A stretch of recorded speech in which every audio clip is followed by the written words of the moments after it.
અહીંયા આપણે વગર તાલુકાની અંદર જાગીરદાર સમાજ રાજપૂત ને અહીંયા બંધારણ વિશે અને શૈક્ષણિક રીતે જે આપણે અહીંયા મહાસંમેલન જ્યારે રાખવામાં વડા મુકામે આવ્યું છે ત્યારે સૌ અમારે આખા ગુજરાતથી જે સમાજના ભાઈઓ જે પધારેલા છે એમને સાથે લઈ અને ચાલવાનું છે અને જે વધારાના ખર્ચા માટે જે આપણે આયોજન રાખેલું છે જે મહાસંમેલન એમાં સૌ બધાની રીતે પોતપોતાની જવાબદારી એમને સંભાળી છે.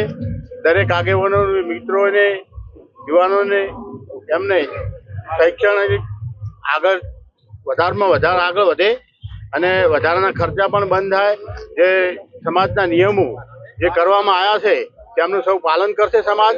અને એ ઉપરાંત તમામ આગેવાનોએ ખૂબ જવાબદારીપૂર્ણ અહીંયા વડા મુકામે મહાસંમેલન ગોઠવ્યું એ બદલ હું ખૂબ ખૂબ ધન્યવાદ પાઠવું છું. જય માતાજી, જય મહાકાલ.